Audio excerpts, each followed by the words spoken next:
En este vídeo os mostraré los 50 grandes misterios de la humanidad, que probablemente lo suba en 5 partes lo antes posible, pero esto lleva su tiempo, también influye las ganas que tenga de hacer el vídeo, claro. Estos acontecimientos históricos se escapan de la razón humana, llena de misterios y sin aparente explicación. Mitos, leyendas, episodios sobrenaturales y de todo un poco, vamos, como si fuera esto un cóctel jeje. Ahora os presentaré los 10 últimos misterios de esta lista. Si os gusta el vídeo, ya sabéis qué hacer, que no lo voy a repetirlo otra vez como un gilipollas XD. Número 50. El incierto final del pirata Avery. Henry Avery, o Everey, también llamado John Avery o Loven, solo necesitó un año de navegación bajo el alegre Roger para convertirse en el pirata más célebre de su tiempo. Fue también uno de los pocos en toda la historia de la piratería que no murieron en combate o ajusticiados. Tras su golpe más exitoso, desapareció hábilmente del mapa para no volver a asomar la nariz nunca más. Aunque nadie sabe qué fue de él, todas las hipótesis apuntan a que logró vivir lo suficiente como para disfrutar del botín obtenido, pero poco a poco su fortuna se fue evaporando, primero porque él mismo la malgastó, y después porque unos mercaderes descubrieron su identidad y le chantajearon con denunciarlo. Finalmente murió en las calles de Londres en la más absoluta miseria, sin ni siquiera dinero para pagar su propia lápida. Número 49. Roanoke y el misterio de la colonia perdida. El primer intento inglés de crear una colonia estable en territorio americano terminó en un gran fracaso, dando lugar a un misterio histórico que aún hoy perdura. Los 117 colonos, hombres, mujeres y niños, abandonaron el lugar para adentrarse en la floresta salvaje, sin que nadie sepa con certeza cuál fue su destino o qué motivó exactamente su partida. El proyecto de establecer un asentamiento estable en el Nuevo Mundo había partido de la iniciativa privada de Sir Walter Raleigh, quien tras obtener el permiso de la reina organizó y financió toda la operación.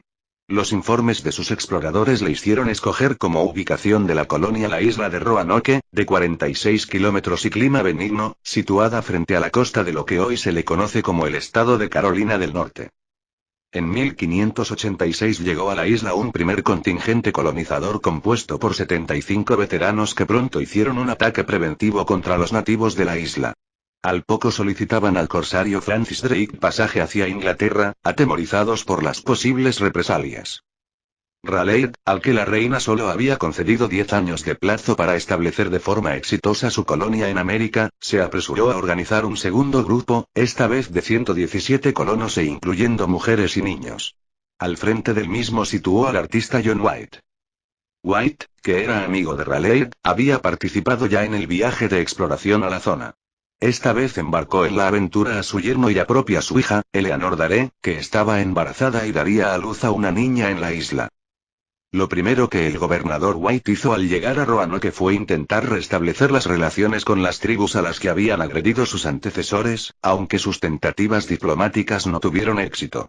Como consecuencia, los colonos se sentían cada vez más inseguros, y, para empeorar las cosas, los alimentos comenzaban a escasear. Ante este panorama, White decide regresar a Londres a solicitar ayuda y víveres, y lo hace arriesgando su propia vida al cruzar el Atlántico en una época del año desfavorable para la navegación. Lamentablemente, una vez en Inglaterra se queda bloqueado por la guerra con España, sin poder volver a Roanoke a pesar de hacer todo lo humanamente posible.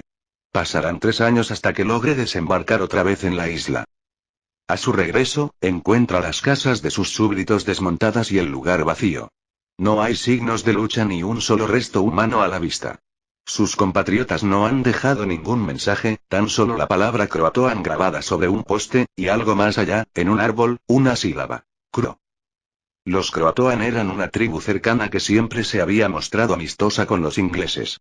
Como en el poste, junto al nombre Ata Tribu, no aparece grabada una cruz maltesa, signo que según habían convenido los colonos y White antes de la partida de este significaría que habían sido atacados. El gobernador piensa que esto indica un traslado de los colonos al continente, a la capital de los Croatoan. Quiere ir a buscarlos, desea con todo su corazón volver a ver a su hija y a su pequeña nieta, pero una descomunal tormenta se aproxima, y el corsario que a duras penas ha accedido a llevarlo a Roanoke no va a esperar más. White se ve, por tanto, obligado a regresar a Inglaterra. Morirá en 1606 sin saber qué fue de su familia. Existen varias hipótesis sobre lo sucedido con los colonos de Roanoke. Según una de ellas, habrían sido aniquilados por indios hostiles. Según otra, por los españoles. Otra especula con la posibilidad de que se hubiesen cansado de esperar la ayuda de White, intentando volver a Inglaterra por sus medios y perdiéndose en el océano. Sin embargo, la teoría considerada hoy como más factible concuerda en principio con la suposición de White. Afirma que los colonos ingleses fueron acogidos generosamente por los Croatoan, y, con el paso del tiempo, asimilados por ellos. Varias tribus actuales se consideran sus descendientes, total o parcialmente. Los más identificados con esta tradición son los indios Lumbee, asentados desde hace años en el condado de Robson, Carolina del Norte. Entre los Lumbee, al menos hoy día, abundan el pelo rubio y los ojos azules, y su color de piel va desde el moreno al blanco. Entre sus apellidos se reconocen casi la mitad de los apellidos de los colonos de Roanoke, y se dice además que hablan inglés y profesan la fe protestante desde época muy temprana. El centro La Colonia Perdida para la Ciencia y la Investigación, The Lost Colony Centre for Science and Research, lleva a cabo en la actualidad un proyecto mediante el cual estudia el ADN de los posibles descendientes de los colonos perdidos. Número 48. Los asesinatos de Kedia y los Creepy Crawling. Los años 60, 70 fueron años complicados para la juventud. Años de revueltas, de rebeldía contra la sociedad en general y contra los gobernantes en particular, en resumen, anarquismo. Un exceso desenfrenado de drogas, de sexo, de alcohol y rock and roll, esto último no, perdón. Fueron muchos los acontecimientos que se extendieron sobre todo en Estados Unidos y que motivaron la aparición de extraños sucesos y de una violencia cada vez más descontrolada, como el asesinato de Sharon Tate o los Keddie Murders, asesinatos de Keddie. Charles Manson, hijo puta fue una de las figuras claves y más conocidas de aquel mundo devastador.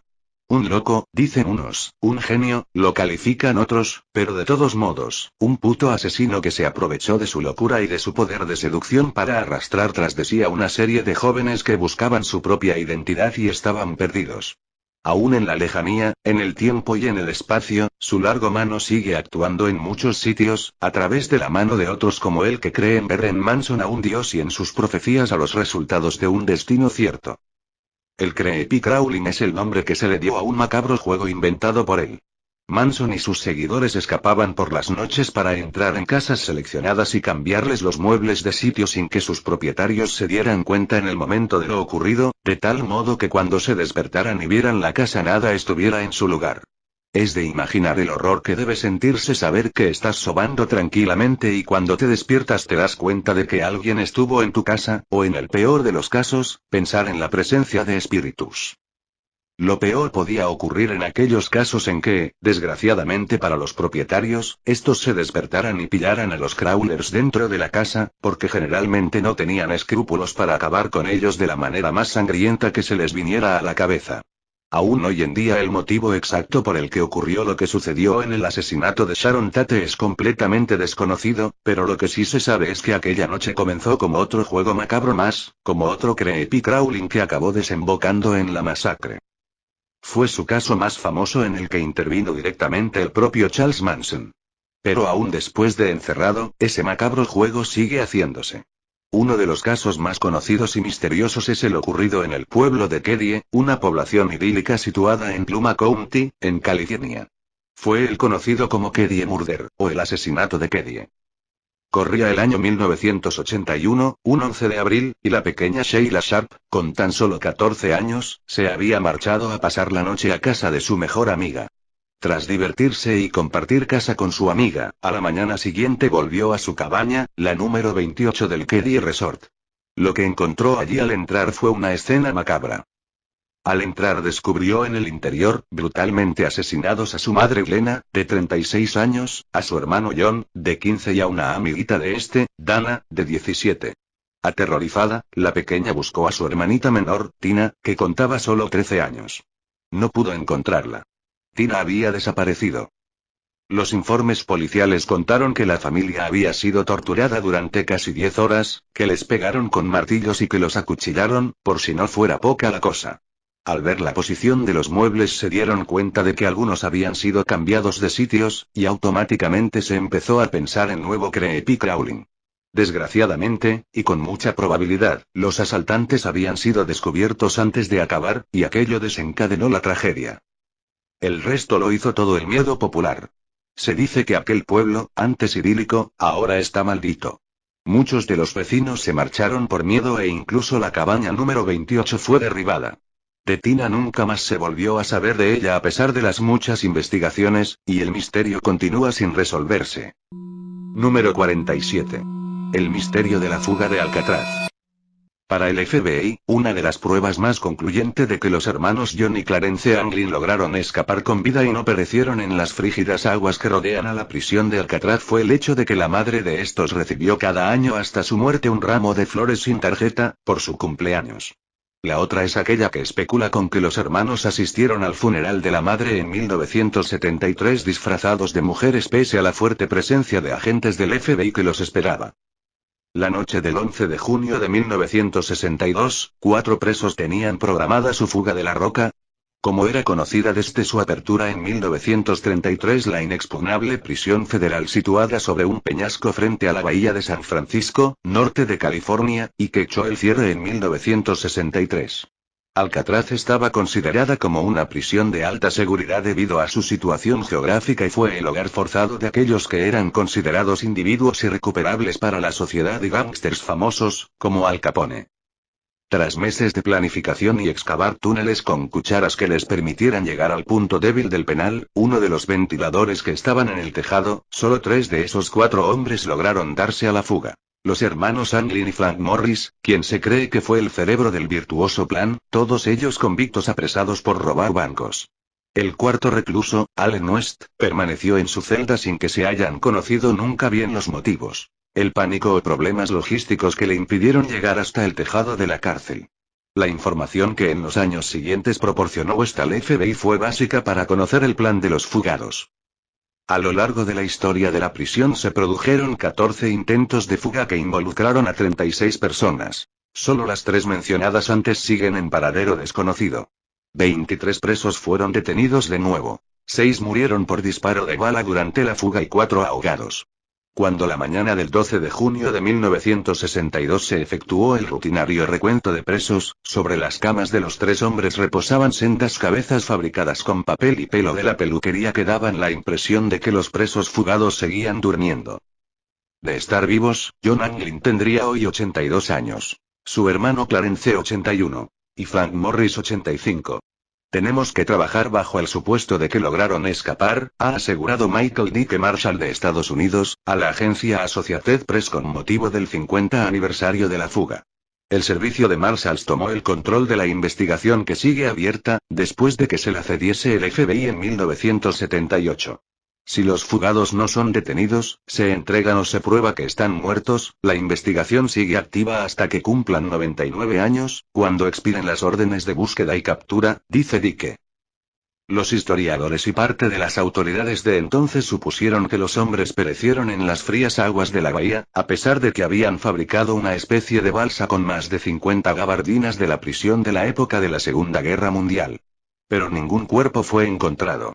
Además, las estadísticas dicen que 2 de cada 3 cuerpos que perecen en la bahía salen a flote, lo que refuerza la tesis de que al menos uno de los presos logró llegar a tierra sano y salvo. La familia de los Anglin cree que John y Clarence consiguieron huir hasta Brasil y han pasado el resto de sus días en Sudamérica. Alcatraz fue polémica desde su apertura.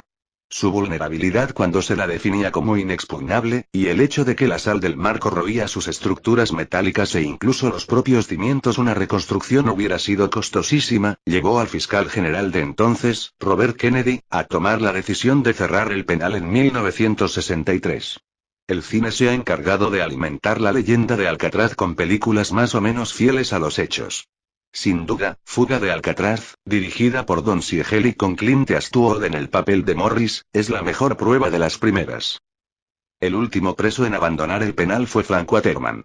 Lo hizo el 21 de marzo de 1963 y declaró su satisfacción por el cierre. Alcatraz nunca hizo ningún bien a nadie. Número 46.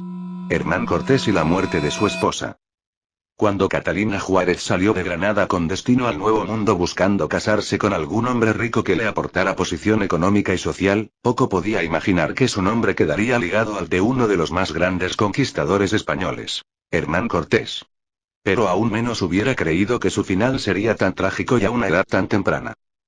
Aquella noche se celebró un banquete al que asistían los más allegados del matrimonio cortés. Bien conocido de todos era el carácter irascible y violento del conquistador, así como las continuas discusiones conyugales entre Hernán Cortés y Catalina Juárez, muchas de las cuales habían acabado en maltrato físico por parte de él.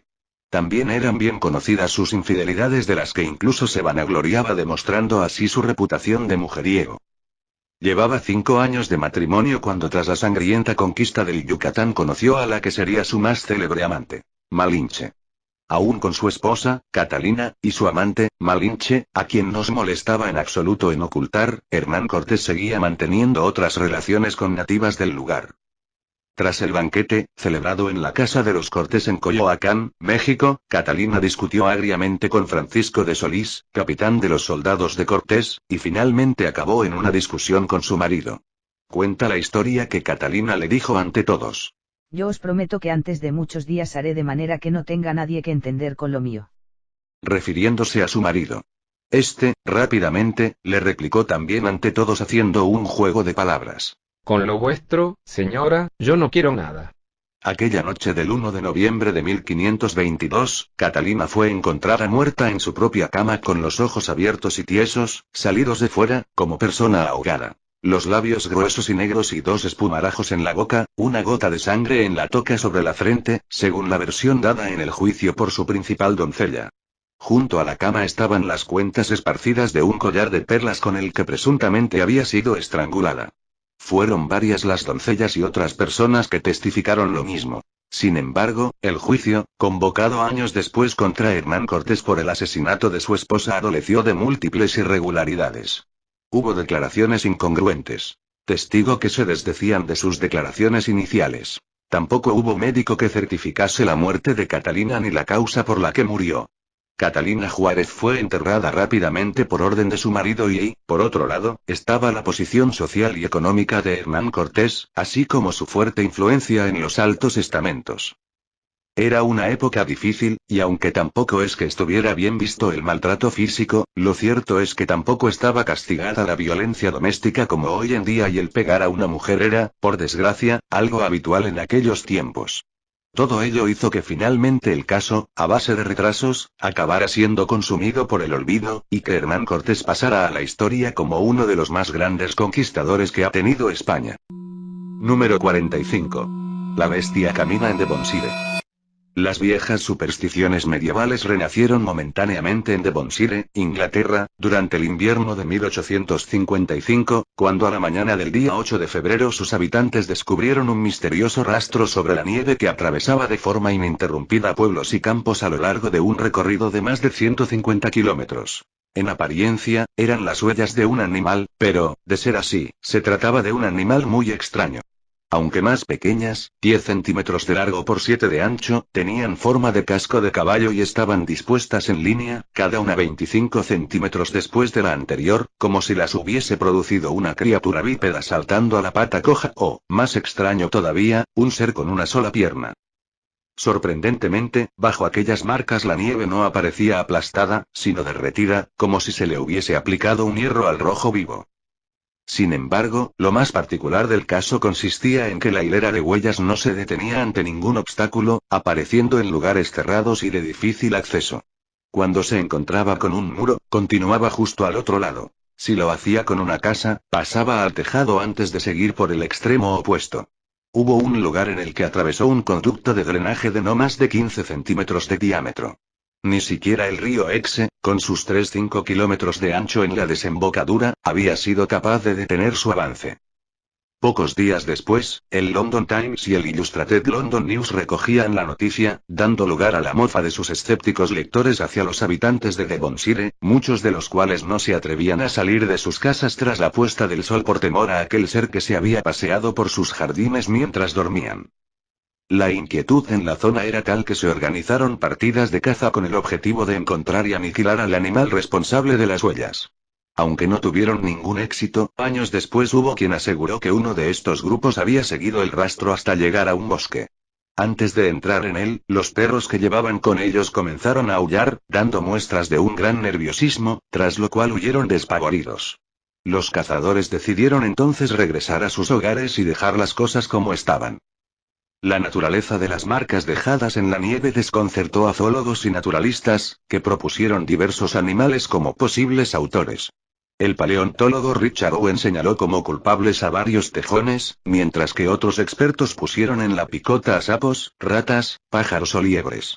Un reverendo de la zona propuso la teoría de que había sido un canguro, sí, lo habéis oído bien, un canguro por Inglaterra, patético, tal vez para tranquilizar a sus feligreses, que, como la mayor parte de los habitantes de Devonshire, en el fondo pensaban que era el mismísimo demonio quien les había hecho una visita en persona durante la noche del 7 al 8 de febrero, mientras saltaba a la pata coja, no te jode.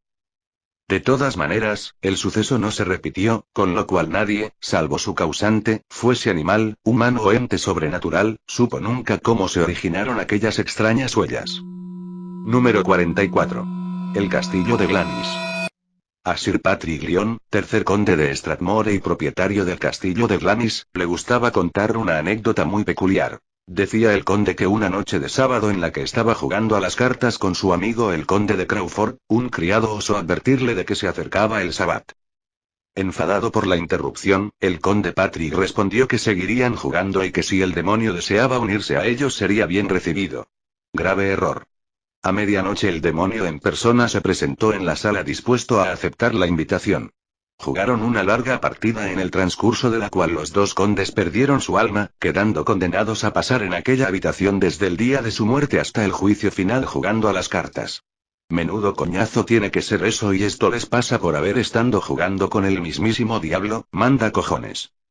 Esta historia siempre ponía los pelos de punta al interlocutor del conde, acrecentando su aura de jugador borracho y disoluto, y, sobre todo, la secular fama del castillo de Glamis como lugar maldito. Situado en el valle de Strathmore, en Tayside, Escocia, el castillo de Glamis pertenece a la familia Lyon desde 1372. La primera noticia de su existencia data de 1034, año en el cual el rey Malcolm II fue asesinado entre sus muros por un grupo de rebeldes. Se dice que mientras huían en medio de la noche, los asesinos se ahogaron en el cercano lago Forfar al quebrarse la superficie helada de este. Algunos afirman que es con el asesinato del rey cuando comienza la historia sobrenatural del castillo. Otros sitúan su inicio en 1372, con la llegada de la familia Lyon desde Forteviot, pues los Lyon habrían traído con ellos un cáliz acerca del cual se decía que si abandonaba alguna vez Forteviot caería la desgracia sobre la familia. De ser cierto, la maldición del cáliz tardaría aún 150 años en asomarse. En 1538 Janet Douglas, Lady Glamis por matrimonio, era injustamente condenada a morir en la hoguera, bajo la acusación de emplear artes brujeriles en contra del rey Jaime V. El castillo pasó a poder del rey, hasta que a su muerte fue devuelto a los Lyon. Aseguran que desde entonces el espectro de Lady Glamis es visto con frecuencia por sus pasillos bajo la forma de una dama blanca o una dama gris. Pero el de Lady Glamis no es el único fantasma que habita el castillo. También han sido vistos una anciana portando un fardo, un hombre de barba canosa, supuestamente un antiguo prisionero fallecido de hambre en el sótano, un paje negro con ropajes a la manera del siglo XVII, un ser flaco al cual se le llamó Jack el Corredor, y el censo espectral no termina aquí. En una ocasión, un huésped vio aparecer una cara pálida y ojerosa al otro lado de la ventana de su habitación. El rostro desapareció como si algo tirase de él, y entonces se escucharon unos chillidos horribles. Otros huéspedes oían unos golpes en las paredes que no les dejaban dormir, y cuentan que esto le sucedió también a Lady Elizabeth Bowes-Lyon, futura reina madre de la actual Isabel II de Inglaterra, quien pasó su infancia en el castillo. En 1957 una pobre sirviente abandonó su trabajo aterrorizada porque todas las noches escuchaba en la habitación contigua a la suya a Sir Patrick y el conde Crawford, los jugadores de cartas, arrojar unos dados, golpear el suelo con los pies y proferir terribles blasfemias. Creo que alguien necesita un buen lavado de boca, por soltar barbaridades. Pero apariciones aparte, y por si no fuera poca la cosa, el mayor misterio del castillo es el conocido como el horror de Glamis, un oscuro secreto familiar que cada conde ha de transmitir al próximo cabeza de familia cuando éste cumple 21 años. Los rumores acerca del secreto comienzan a circular a finales del siglo XIX. Según parece, Claude Bowes-Lyon, 13º conde, que murió en 1904, vivió toda su vida obsesionado por este tema. Dicen que a un amigo que le preguntó por él le contestó: si te contara la verdadera naturaleza del secreto te postrarías de rodillas y darías gracias a Dios de que no fuera el tuyo. Existen indicios de que el enigma está relacionado con una habitación oculta. Tras encontrarla por accidente en 1880, un obrero fue rápidamente despachado por el conde rumbo a Australia con una importante suma de dinero en el bolsillo. En los años 20 un grupo de huéspedes intentó localizar la cámara secreta, llegando a descubrir desde el exterior su ubicación aproximada, pero el 14º conde de Strathmore montó en cólera al enterarse y no pudieron averiguar más. Según la principal hipótesis, el secreto consistía en el hijo deforme sino abiertamente monstruoso de uno de los condes, que habría vivido recluido en aquella habitación, sobreviviendo a varias generaciones. Sin embargo, esto no pasa de pura especulación, ya que el misterio continúa todavía sin ser desvelado. Estas son algunas, pues hay más, de las leyendas que se entretejen en torno al castillo de Glamis, el cual merecería con justicia el título de castillo más encantado de Escocia. Número 43. La casa del duende de Esparto. Uno de los primeros sucesos paranormales acontecidos en la España del siglo XX, más concretamente en Valencia, fue el que tuvo lugar en la casa del duende de Esparto y no de Esparta, ojo. En esta casa, llegado el mes de mayo, un fenómeno poltergeist comenzó a producirse. Todo se centraba en una casa en la plaza del Esparto, donde vivía la familia Colomero y no Calimero. Los Colomero aseguraban escuchar extraños ruidos en la vivienda a las mismas horas. Por la mañana temprano, por la tarde y a altas horas de la madrugada. E incluso algunos habitantes del edificio también aseguraban escuchar el acontecimiento paranormal. Tal fue la noticia que todo el vecindario se tornó de terror y desconcierto ante los sucesos extraños de la familia de la casa. La noticia se difundió rápidamente por la ciudad y comenzaron a llegar a Valencia multitud de personas en busca de respuestas, o simplemente arrastradas por el morbo de aquellos ruidos del más allá. El 6 de julio de 1915, un grupo de guardias civiles ordenados por el gobernador civil señor Motilla, junto con el inspector provincial Rodríguez, el jefe de policía, Oliveras, y el capitán Alicat, fueron los encargados de registrar el inmueble minuciosamente e investigar el caso. Según los informes policiales textualmente, a las 10 de la noche comenzaron los ruidos. Estos eran más perceptibles en los tabiques ligeros que en las paredes llamadas vulgarmente maestras. La búsqueda no fue como se esperaba, ya que no encontraron ninguna señal de dónde podrían proceder aquellos ruidos, por lo que dieron una explicación al suceso. He aquí la causa. 2 camas, un armario que antes no lo era, una pared mediera que divide 2 casas, un tabique vibrante, o que debe vibrar. Todo esto produce los ruidos seguramente. Con tal respuesta se marcharon, pero los ruidos no cesaron. Todo lo contrario, estos fueron poco a poco incrementándose cada día en la casa de los Colomero. Y seguían llegando más y más curiosos a la plaza del Esparto para poder ver o escuchar con sus propios oídos al duende de la casa. Todo esto repercutió en peleas de personas que se agolpaban allí, supongo que por diferentes opiniones al respecto. Ya el duende del Esparto era famoso en el lugar, y un aliciente turístico para todo aquel que pasará por Valencia. Era la portada de los diferentes periódicos españoles, y todo ello aumentaba los incidentes y los problemas a la ciudad. Un ejemplo de estos. Las provincias. La casa de los ruidos. Nueva estrategia de la fuerza pública. Un reto a los espíritus y una contestación inmediata.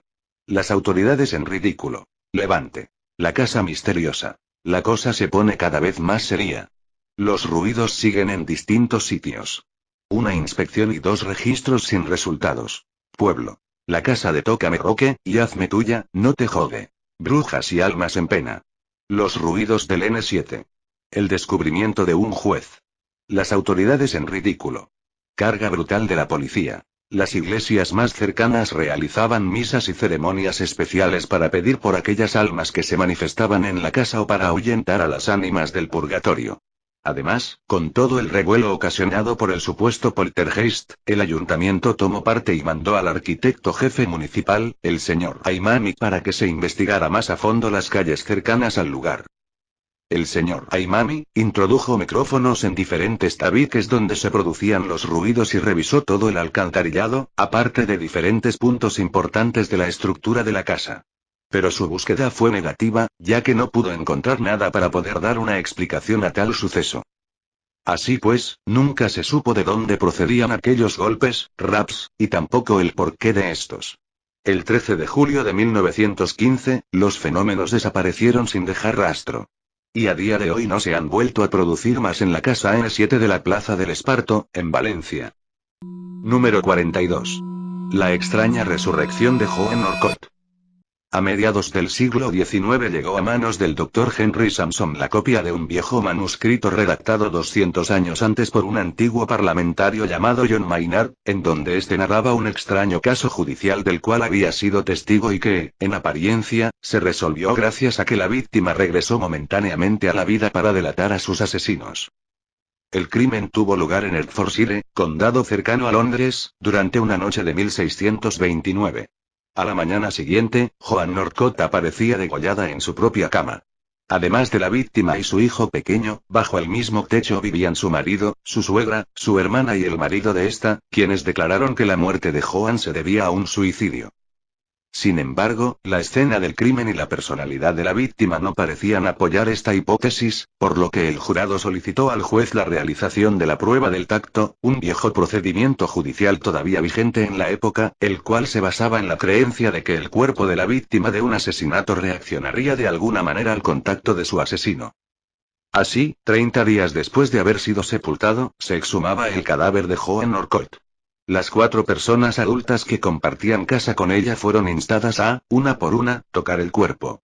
Según los testigos, este comenzó a sudar y adquirió un tono sonrosado, como si la sangre volviese a fluir por sus venas. Entonces abrió un ojo y lo volvió a cerrar, repitiendo el guiño 3 veces, a la vez que les apuntaba con su dedo índice y lo volvía a retirar. Mal rollo me da esto tron. Finalmente regresó a su estado anterior, dejando a todos los presentes entre estupefactos y aterrorizados. Y cagados del miedo también, a pesar de la espectacularidad de los resultados, esta prueba no bastaba para condenar a los 4 familiares de Joan Orcott, pero sí para abrir un juicio y sentarlos definitivamente en el banquillo de los acusados. Aunque en este primer juicio fueron absueltos, este se repitió tras la apelación del hijo de Joan, y esta vez se presentaron pruebas que descartaban definitivamente la teoría del suicidio. La cama sobre la que había sido hallado el cadáver apenas estaba revuelta, lo cual parecía indicar que el mismo había sido movido de sitio. El cuchillo estaba demasiado lejos de la cama como para que lo hubiese empuñado la propia Joan y esta tenía, además de la herida en la garganta, el cuello roto.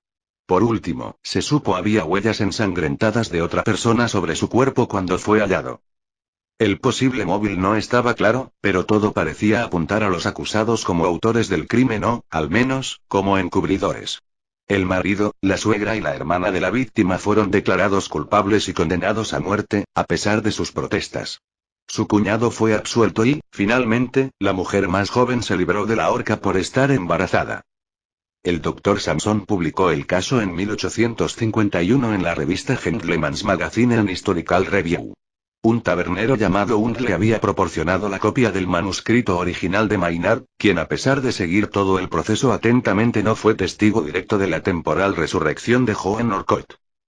Su descripción del suceso se basaba en el testimonio del clérigo que debía dar fe de ella así como en el de otros testigos. Si confiamos en la cadena de transmisión de la historia, Sampson, el tabernero Hunt, el copista o los copistas que reprodujeron el manuscrito de Maynard, el propio Maynard, el clérigo testigo del evento, debemos admitir que se trata de un hecho completamente inexplicable. Número 41. Amelia Earhart, una mujer de leyenda. Cuentan que Amelia Earhart, nacida en Kansas el 24 de julio de 1897, vio un avión por primera vez cuando tenía 10 años. Pero cuentan también que el estado de dicho avión era tan lamentable que en absoluto se sintió impresionada. Fue años más tarde, en el año 1920, cuando visitó una exhibición aérea y se quedó fascinada con lo que allí pudo ver y sentir. Desde ese día ya no pudo pensar más que en volar y Amelia era una mujer de fuerte carácter, de decisión, nada convencional teniendo en cuenta cómo se comportaban las mujeres en su época, lo limitadas que estaban por una sociedad dominada por los hombres. Además, admiraba a otras mujeres que habían realizado grandes proezas. De hecho, incluso tenía un álbum personal en el que pegaba recortes de noticias sobre heroínas que alcanzaban grandes logros en campos aún monopolizados por hombres. Y quizás en un ansia por seguir su ejemplo, en 1921 comenzó a dar clases de vuelo y antes de que finalizara el año ya se había comprado un avión para ella sola, un pequeño avión de 2 plazas de color amarillo brillante al que bautizó como Canarias. Con este aparato estableció su primer récord. Fue la primera mujer que subió hasta los 14.000 pies de altitud, una barbaridad. Pero lo más emocionante y épico llegó en abril de 1928, cuando le propusieron cruzar el Atlántico como parte de un gran y ambicioso proyecto. Ella no se lo pensó dos veces y aceptó sin dudar. Formó entonces parte de un equipo de vuelo junto a otro piloto, Wilmer Stultz, y al mecánico Louis E., y conoció en estos días a quien después sería su futuro marido, George Putnam. Una vez todo estuvo listo, comenzaron partiendo del puerto Trepassey, en Terranova, y volaron hasta Burryport, en Gales, tardando unas 21 horas en llegar. Cuando regresaron a Estados Unidos ya eran considerados héroes nacionales. Desde entonces Amelia ya no se dedicó sino a volar y, en 1931 se casa con George y ambos forman un equipo de calidad. Pronto surge en ellos la idea de que Amelia cruce de nuevo el Atlántico, pero esta vez en solitario. De hecho, en 1932 realizaron un intento, pero multitud de problemas fueron surgiendo y tuvieron que abortar el vuelo mientras sobrevolaba Irlanda, así que no pudo llegar a su destino, París. Aún así, recibió una condecoración de parte del Congreso de los Estados Unidos por su valentía. Fue en 1935, concretamente el día 11 de enero, cuando logró cruzar en solitario otro océano, el Pacífico, volando desde Honolulu hasta Oakland, en California. Poco después volaría desde la México capital hasta Newark, en Nueva Jersey. Su popularidad y la admiración que despertaba era ya inmensa. En 1937 se propuso llegar más allá. Se propuso ser la primera mujer que diera la vuelta al mundo en su avión. Y así comenzó su última aventura conocida y el 1 de junio, y junto a su asistente en vuelo Fred Noonan, partió desde Miami. El 29 de junio ya estaban en Lae, Nueva Guinea, y el próximo destino era la casi diminuta isla Ulan, situada al sureste de Honolulu. La dificultad estribaba ahora en no perderse, en seguir el camino correcto hacia esta isla para poder repostar.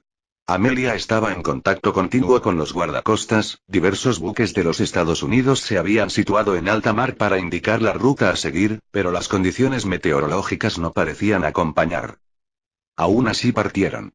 El día 2 de julio despegaron hacia la isla Ouland. En principio la comunicación con el guardacostas americano Itasca sí que se produce, pero luego algo falla y se interrumpe.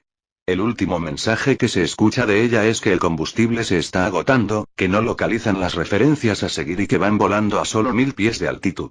Después solo hubo silencio. Una macrooperación de rescate se puso en marcha inmediatamente, pero todo fue en vano. Amelia Earhart, su compañero y su avión se perdieron sin dejar rastro alguno. El 19 de julio se canceló definitivamente la búsqueda, muy al pesar de todos aquellos que participaron en ella y de los miles de admiradores de la gran mujer. Al año siguiente se construyó en la isla Ouland un faro dedicado a Amelia Earhart y, aún hoy en día, son muchos los apasionados aventureros que recorren tierra y mar buscando algún indicio que les ayude a encontrar los restos del aparato caído y a entender qué fue lo que pasó.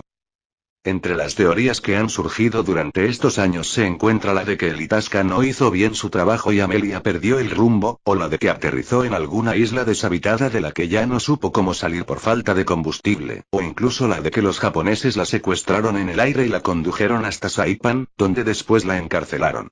También hay quien asegura que volvió a los Estados Unidos de incógnito para poder vivir así en el más absoluto de los anonimatos. ¿Sabremos algún día qué ocurrió en realidad con Amelia Earhart? Si sabes algo del caso, no dudes en dejar en la caja de comentarios todo lo que sepas, tu información será de gran ayuda. Número 40. Edgar Allan Poe y el misterio de Mary Rogers. Corría el año 1841.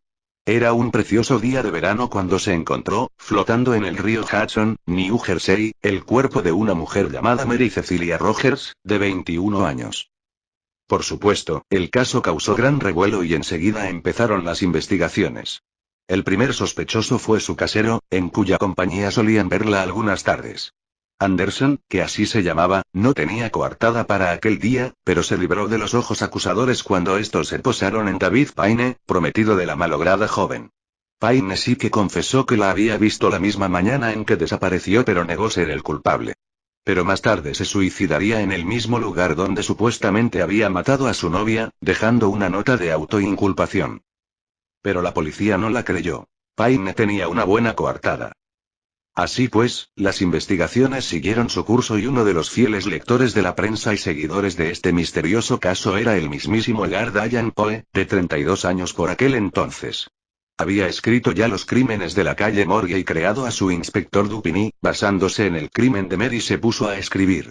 Eso sí, hizo algunos cambios. Mary Rogers sería Mary Road, Nueva York lo transformó en París y el río Hudson en el Seine. La obra titulada El misterio de Mary Road sirvió a Poe para realizar un análisis riguroso y exhaustivo de todos los datos y pruebas que había del caso. El inspector Dupin demuestra que el asesino es solo uno, se llegó a pensar que era una banda de delincuentes, e incluso señaló a alguien, a un oficial de la Marina al que no se había visto con la protagonista en 3 años, cuando regresara de pasar con él varias semanas. Ahora bien, no llegaba a ponerle nombre, solo decía que era un hombre moreno.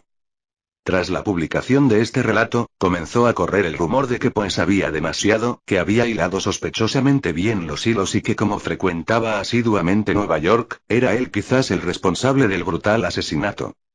Su reputación no lo ayudaba mucho, pues la vida de este escritor no era fácil. Cuidaba de su esposa enferma de tuberculosis, intentaba superar su alcoholismo y su adicción a las drogas y su economía no iba nada bien.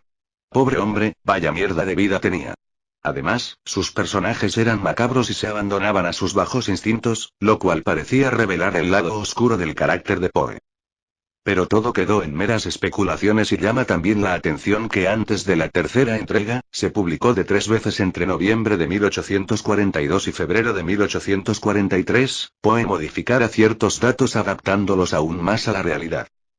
2 años después, y con la intención de sacarlo de nuevo a la luz pero esta vez como libro, hizo aún más cambios. Mary Roth había muerto como consecuencia de un segundo y desastroso aborto realizado también por el oficial moreno. El primero había sido 3 años atrás. Y eso es lo que terminó creyéndose que le pasó a Mary Rogers, que murió tras una intervención que la dejó mal parada. Este crimen no llegó nunca a ser resuelto. Por su parte, y quizás intentando defenderse, Poe explicó en su día que el propio hombre moreno había confesado pero que, por respeto a la familia, no quería ahondar en detalles ni revelar todo lo que sabía.